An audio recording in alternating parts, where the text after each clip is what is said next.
The global shift toward a green economy is gaining momentum, and it could have a significant impact on the demand for skills in the labor market. LinkedIn has released its annual Global Green Skills Report that provides insight on the latest work trends and environmental sustainability. More companies are looking for green talent. Within the last year, 22.4% of job postings required at least one green skill. And while there's a strong demand to hire workers with some sort of environmental knowledge, people are not developing these skills at a fast enough rate to meet global climate targets. For more, we're joined by Sue Duke, Vice President of Global Public Policy and Economic Graph at LinkedIn. Sue, first of all, what is a green skill? Tell us what that entails. A green skill is a skill that directly combats the effects of climate change. So it is a skill that is either taking out pollution or preserving natural resources. Think of skills like water preservation, sustainability manager, or energy efficiency. They are all the kind of skills that are driving that impact towards preserving natural resources and combating the effects of climate change out there.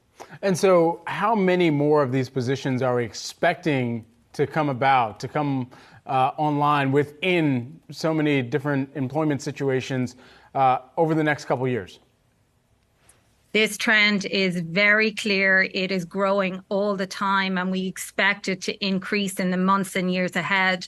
When we look back over the past 5 years, we can see clearly that jobs requiring at least one green skill have grown 9% every year. And the biggest jump that we've seen so far was last year. Last year, we saw over 20% increase in jobs requiring green skills. And let's not forget that that was a year when we typically saw hiring and activity slow down in the wider economy, not when it came to demand for green skills. There we saw that trend speeding up and that demand increasing all the time. We expect the same to continue as we move forward. It's so interesting, Sue, because we talk so much lately about AI, right? And that there's going to be this big need for AI workers. We talk much less about this area. So it does seem that there is a skills gap as well. What does that stem from? Is it that are people not studying this stuff? Is it just that there's not a high enough rate of people who are studying it and coming out of school with it or reskilling to focus on these areas? What's the cause of it?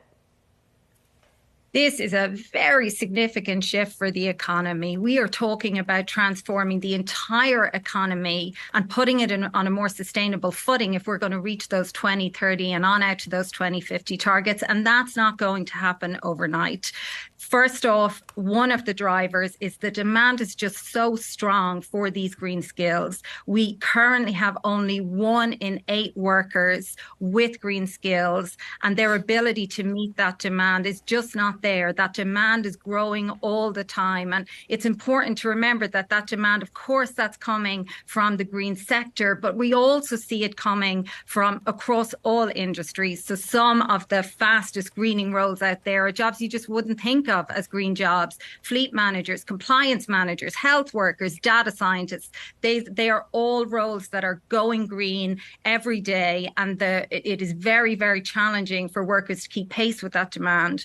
We have got to start investing in green skills and upskilling workers so that they're going to be able to take advantage of the opportunity that this transition presents. Does having green skills mean that someone can get paid more?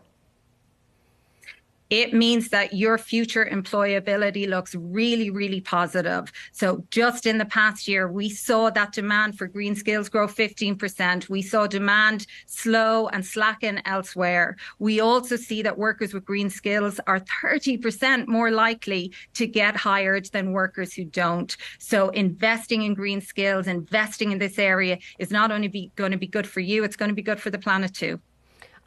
What's interesting here is I believe your survey found that in all of the countries you looked at, this was a common theme, that there was an increase in demand for these types of skills.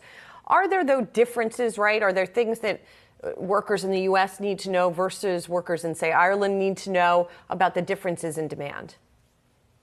We do see variation. Of course, we see this demand coming in all sectors across all countries, but we also see variation in the supply of workers. Auto is a great example. Currently, the supply of auto workers with green skills in the US is about half the rate that we see in a country like the UK. The good news is that that supply is growing all of the time. So in the past 6 years, we have seen auto workers who gained green skills increase sixfold. And what's very clear is that they're responding to a very, very strong and growing demand out there. Recruitment for auto workers with green skills shot up 300% in that period. So we know that that demand is going to keep growing. The best thing that workers can do is put themselves in a spot where they can avail of these opportunities. And the single best way to do that is acquire and start applying green skills. We continue to hear more about how there is going to be artificial intelligence that's weaved into the fabric of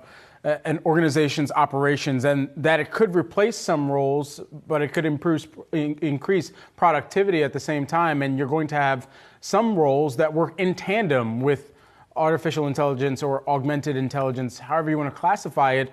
Is that a green skill? Just the ability to work with perhaps something that is increasing productivity with a company? Any skill that can leverage a technology that allows us to take pollution out and preserve natural resources is a green skill. And we typically see that workers with a background in science, technology, and engineering are breaking into those green skills at a faster rate than those who don't. So we are increasingly going to see application of technology helping us meet our climate targets. And our job is to get workers those skills in tech and in green to make sure that technology and workers can do just that. Really great to speak with you today. Sue Duke, VP of Global Public Policy and Economic Graph at LinkedIn. Thanks so much. Pleasure. Thank you for having me on. Absolutely.